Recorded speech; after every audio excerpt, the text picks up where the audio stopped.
Here's the part that actually matters if you're trying to understand wealth, not just headlines. First, almost none of that $1 trillion was cash. It was newly public SpaceX stock, most of it locked up and legally unsellable for 90 to 180 days after the IPO, plus Tesla shares.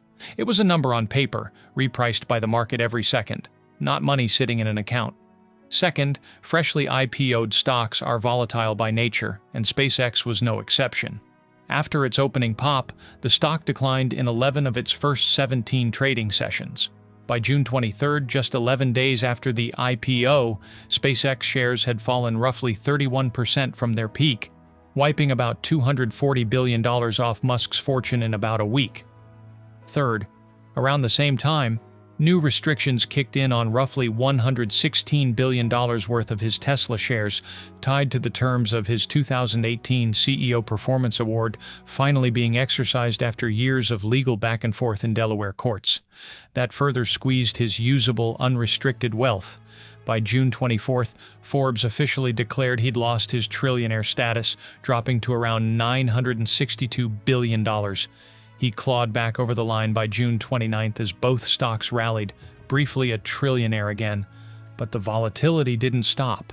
A broader tech sell-off in early July, combined with SpaceX drifting back down toward its $135 IPO price, pulled him under $900 billion again by mid-July, sitting around $879 to $917 billion depending on which tracker you check today.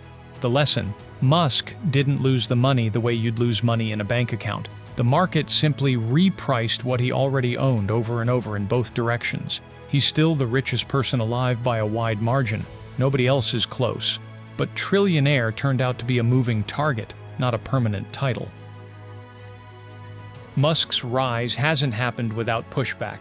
His wealth reignited political debates in the U.S. over taxing billionaires, with critics pointing out that a fortune this size, built almost entirely from unrealized stock, is nearly impossible to tax or even fully cash out without crashing the very companies that created it.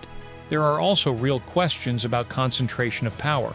One person substantially controlling the rocket company launching most of the world's satellites, the leading EV maker, one of the top AI labs, and a major social platform, all at once. But underneath the politics, the business story stands on its own. Musk didn't get here from one lucky bet. He got here by nearly going broke twice, betting everything on industries everyone else had written off, and building through the crash just as much as through the boom.